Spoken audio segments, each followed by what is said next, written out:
Unquestionably, we're living through a media revolution.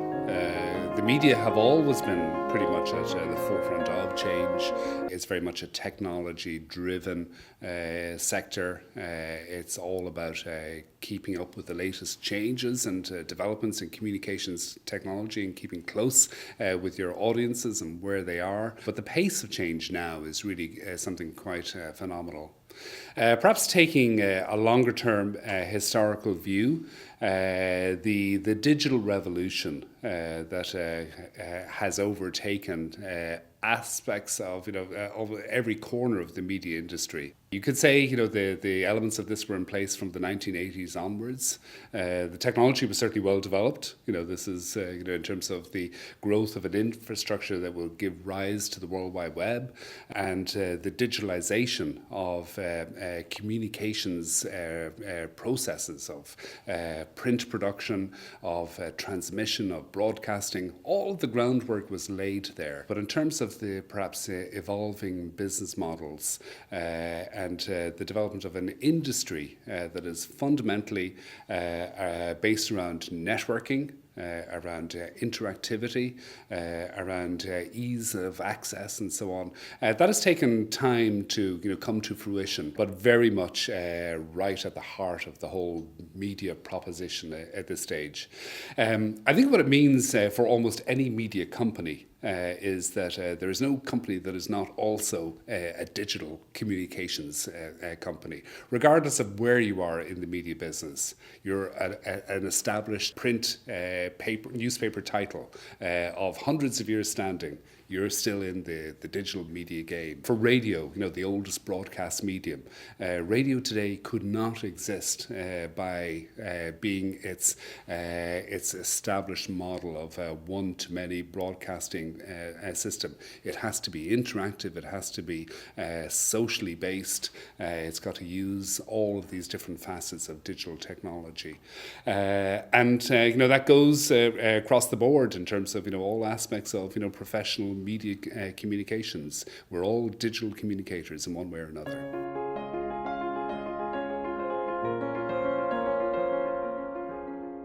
It's an interesting point in time here. Now in 2019, we're really celebrating about 30 years of the growth of the development of the initial specification of what the World Wide Web would be in its original conception around information exchange. How to make the storage of information accessible to interested audience, and at that time in Tim Berners-Lee's view, it was specialized, professional, technical, academic audiences. It was about using the sort of the systems and the architecture that they developed to make it more open and more accessible, using hyperlinks, saying you've got a bank of knowledge here. How can I access that or interact with it?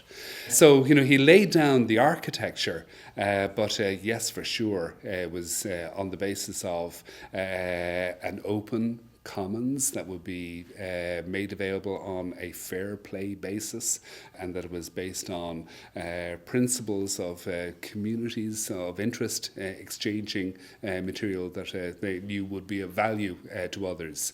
Take that forward, and how it has become a different proposition, good, bad or indifferent.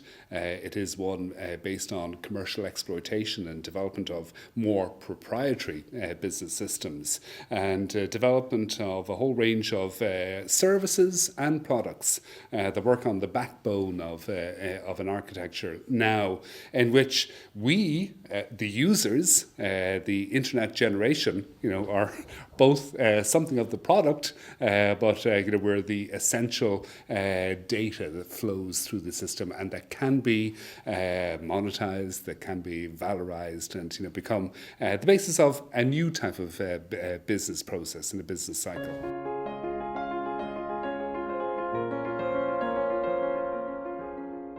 This is a large and complex question. At the outset, I was saying that I feel like we're living through a media revolution, but in a way, media have always been part of an evolving communications type of revolution. If we take it just in terms of the whole electronic sphere of communication, the 20th century was a history of one successive disruptive technology building on another, and radio once was, a trusted and much loved mass medium. It was the medium of reference.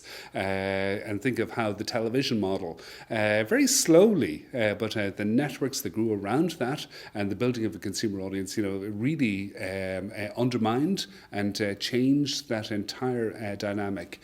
Local broadcasting, digital broadcasting of various different kinds have similarly had those kinds of experiences. You disrupt what has come before. You perhaps build on it. You add new potential. You add new opportunities. And if anything, it's interesting to look at the audience as part of this and how their role has evolved through many different cycles of forms of media transformation.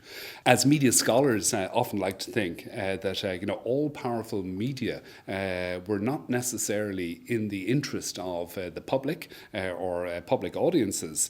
So we've had a curious reversal of that, whereby we have now all powerful individual users who, to use the phrase of YouTube, you can broadcast yourself. Anybody can plug in and be a publisher, develop their content.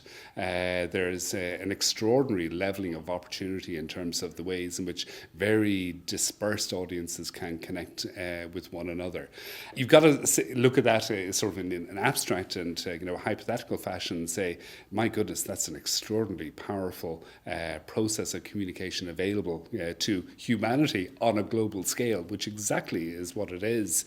Conversely, you've also got to look at the unintended consequences, because I don't think we designed systems to create havoc, but certainly we have extraordinary alternative intended uses and negative downsides which have come about as a result of this. And we are slowly picking up the pieces in terms of what the policy response should be. Is there a different way of which we can manage this type of communications environment?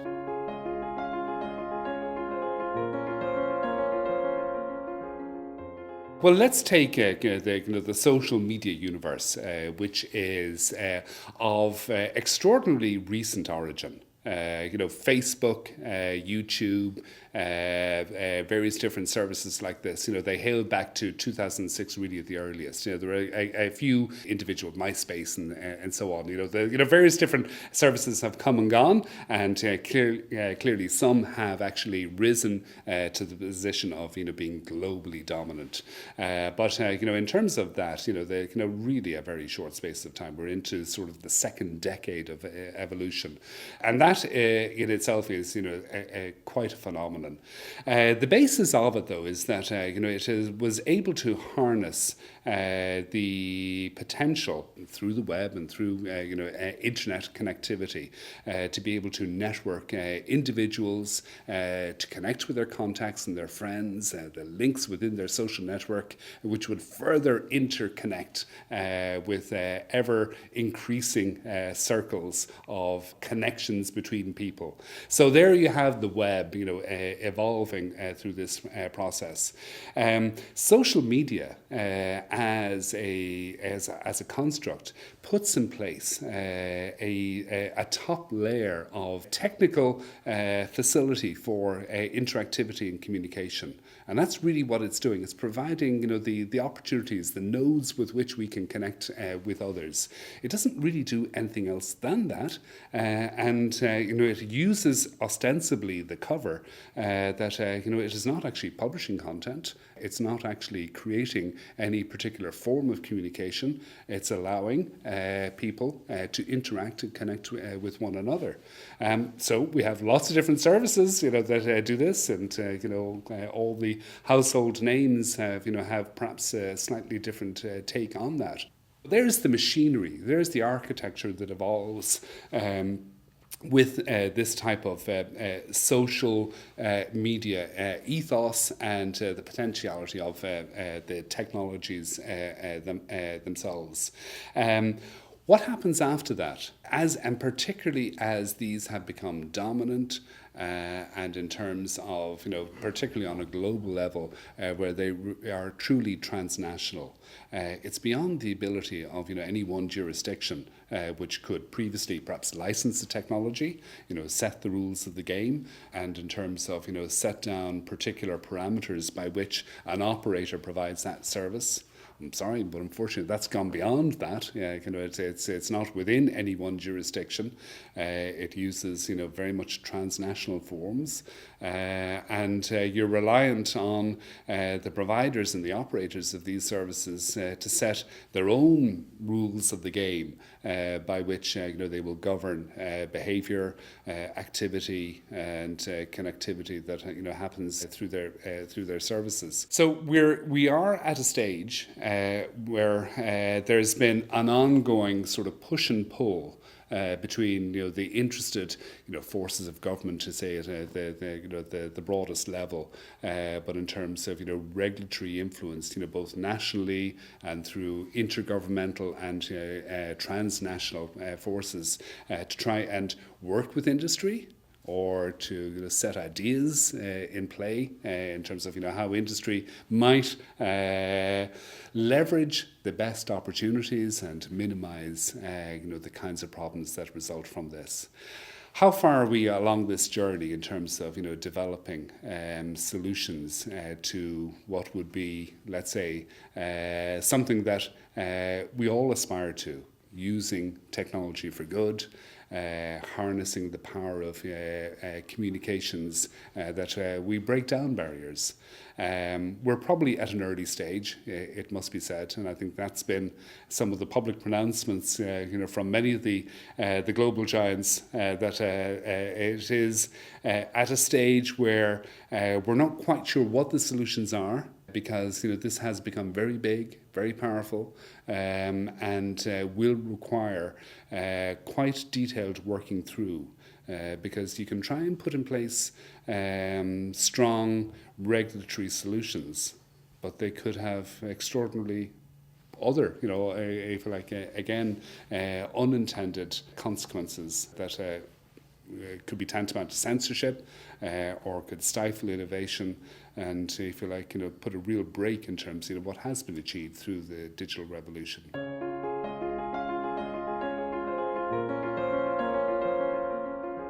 So, we do look to our local agencies of government in terms of their responsibility, maintaining or setting standards within the environment. And these would be obviously, the sort of regulatory authorities, which includes data protection through to broadcasting and content-related aspects of regulation. So these are, very much, provided for at the national level.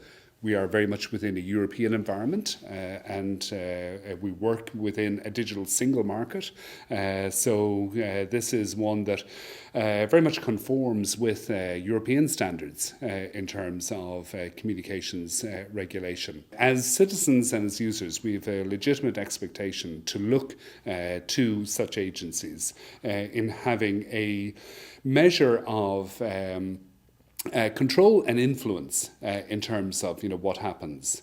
It's not as simple as that, clearly, let's say, compared to the traditional media environment, whereby you actually have licensed services very much at a national level.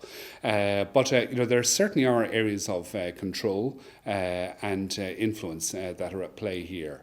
This includes, for example, in terms of GDPR now dominates and sets a European standard in terms of obligations of data processors and how our data is stored, and we as users and as citizens have rights in relation to our data and how we can have access to that and control over how it may be shared. So that's something that we have immediate recourse to, and we can have, I would hope, increasing trust and confidence that there is a robust regime in place for that. You're seeing interesting things happening in relation to the whole content domain as well, in relation to social media, again at a national level. We have quite a lively debate in this country in relation to the whole area of content that may or may not be suitable for minors, and whether specific measures need to be in place in this area.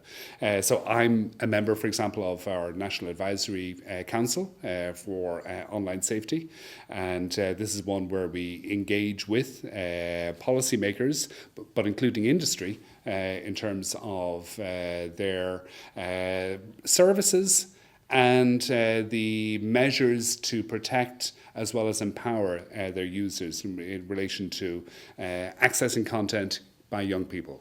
So that's it's a very specific area, and one in which certainly government is actively considering proposals whether we need to go further. Perhaps set a charter or a social media contract, a code of conduct that providers or operators would comply with. It's an open question. It's been debated elsewhere. The UK similarly have a very lively debate in terms of whether particular measures need to be in place, particularly for social media operators, and whether a formal regulator or regulatory function should be created to monitor compliance with a code or something of that nature. Similarly, there are international models which would also look to in that, and Australia has probably provided the most detailed example of a regulatory function and an office of a e-safety commissioner which oversees and puts in place a regime by which operators again comply with, and complaints can be processed as part of that process.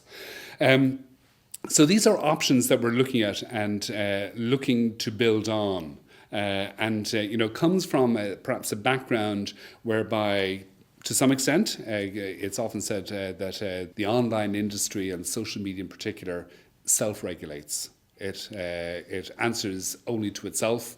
It sets the terms and it regulates by those standards. That's not entirely accurate. We have a variety of different models in play in Europe anyway, which are perhaps closer to the co-regulatory sphere, whereby there is a measure of collaboration and cooperation between legislators on the one hand and providers.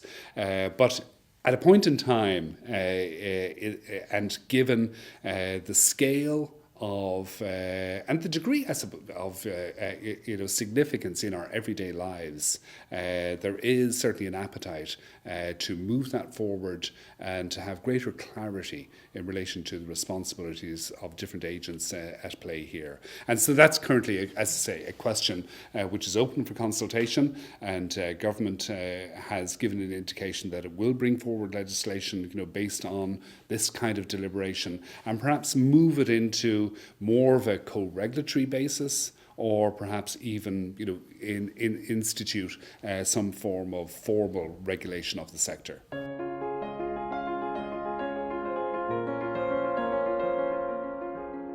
Looking at this in 2019, and as I say, now that we're in a particular phase of social media communications on a global level, there are a number of key triggers which suggest the legacy way is not the way of the future. That it definitely has moved into a different phase where there's got to be a closer understanding and a better set of arrangements between government, between legislators and the operation of the business. The whole phenomenon of fake news and disinformation, has really caused great concern in terms of, because it has really has sought to undermine the democratic process. In the context of the forthcoming European elections, this is now something that really has, focused a lot of attention on the issues at stake here, and why we need to move in a different direction. And then similarly, in terms of the predatory uses of technologies which target vulnerable individuals, the hostile takeover of communication services through extremist content, through overt radicalization efforts, through the type of opportunities for hate speech. There's a whole range of areas which really have tried the patience of both the general public and concerned politicians. All of this suggests to me that it is moving towards a more codified approach, which will put in place norms of law and will look towards international governmental agreement in terms of setting particular kinds of standards, and looking to reinforce those through some type of regulatory compliance and forms of redress. We've seen that the European Commission is not shy of taking on the majors on a number of fronts, principally in areas of competition and antitrust, and they've certainly tackled the big companies such as Google and whatnot. There's every indication that privacy and data protection is also being taken seriously. And remember that GDPR, the data protection regulation, provides the tools to put in place an enforcement regime that is very significant and turns the tables. The third dimension of this is whether it moves seriously in the content domain. The reason perhaps we haven't gone as far as many would like is that it is really quite complex. There is no easy way in terms of applying our experiences of even moderating content in the traditional media environment, or in terms of applying standards of what we understand to be quality journalism or good broadcasting. These rules, they simply don't translate into the whole area of user-generated content and so on. There is still an evolution of the kind of systems that might apply. If it were simpler, I think we would have done it by now. And there are many advocates out there who would say, we should be regulating social media content straight off. We're still waiting for actually some of the mechanisms that can be applied to enable that. And it is complex. It is evolving. And certainly my belief that it's actually going to need quite detailed negotiation with the actual operators of these services to use a combination of technology to try and reinforce standards, to put in place both incentives and also penalties for breaches of clearly what are not in the interest of humanity when we see extremists taking over social media platforms.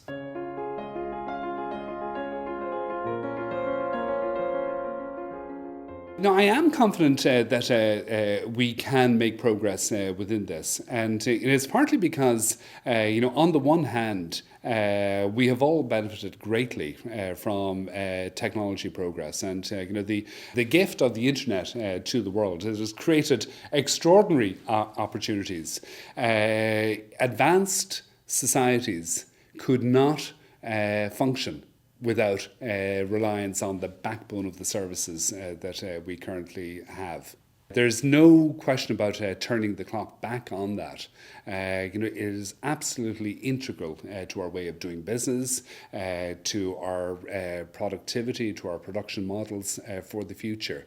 We have learned some hard lessons, I think, in terms of the abuses of technology, the misuse of communications, the disruption that there has been to what certainly we would recognise as high quality content systems, and there's been a process of convergence. But that interconnected convergence is very much now, as we said at the outset, in terms of every part of every media industry is fundamentally, connected to the digital environment. So we've come a long distance within that.